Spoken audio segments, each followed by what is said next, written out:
Hey everybody, Lindsay Smith here with your business tip this week. One of the very timely topics, and I guess timely for the last, probably since 1998 or so, is what kind of website do I need for my business? Should I go with a template? Should I go with a custom site? Which service provider should I use? I get these questions more and more often all the time as people start seeing other realtors generating very large amounts of leads based off their website, and I want to give you a bit of a reality check in terms of website. First thing to consider is that if you were to look at Google search terms like Calgary real estate or Northwest homes for sale or Calgary Southwest homes for sale or things like that, there is only 10 spots available on the first page of Google, which means that if you sign up with a web company that has 100 realtor clients working for them, how do you think they're going to get 100 people into 10 spots? And the reality is, you can't do it. You absolutely cannot do it. There's a certain economics game here that just doesn't work.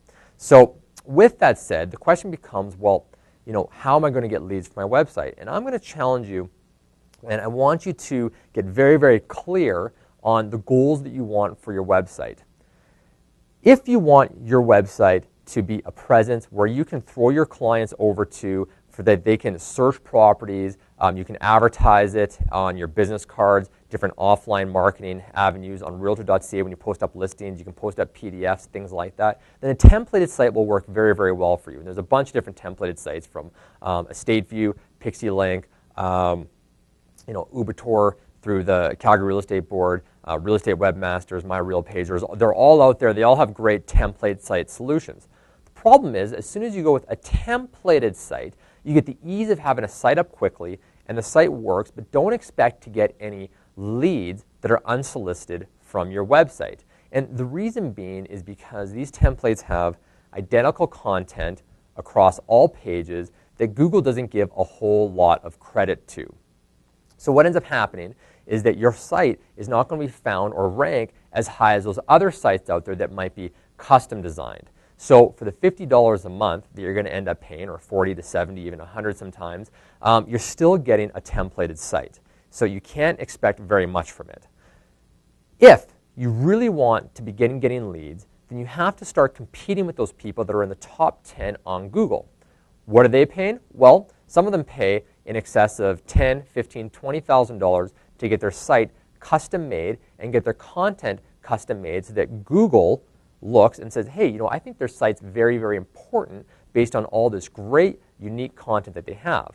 Plus, the programming that goes into their site, there's a lot more hours put in, so you're going to pay a lot more for it. In addition to it is that Google likes to see that you're adding up new dynamic content every single month, and that's going to raise the importance of it as well. So having your blog put in there, making sure that your blog is posting up very relevant content to whatever keyword you're trying to optimize for.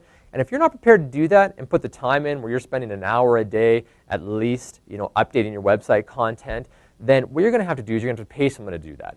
And that's going to cost you $1,000, $2,000, $3,000 or more dollars per month in order to begin even getting in the realm of competing. So if you're not prepared to either put the time commitment in and learn about it, and you're not prepared to invest the financial commitment, then you're going to find it very, very difficult to compete on the web scale. Now, I believe that you should still have a website regardless of whether you compete at that level or not, but you need to have very realistic expectations about what you want that to produce. It'd be like saying that just because I have a database and people put in there that I should be getting business from there. Well, no, you have to work it. You have to be promoting out to your client database. You have to be sending them out materials. You have to do client appreciation events. You have to invest in that in the terms of time or finances, and typically a little bit of both. The web is no different. Just because you have a website, it doesn't mean you're going to be able to get something for nothing in terms of finances or time. So I hope that you guys take that information, adjust your expectations around your website, and if you want to commit to growing your website, learn about it, ask me for different advice on different things that other people have done.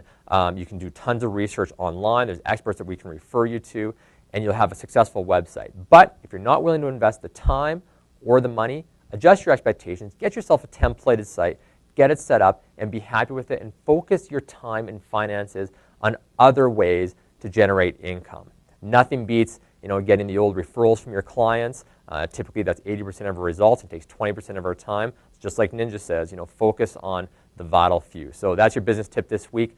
Understand the reality of websites, and all the best in doing a ton of business for the rest of the year.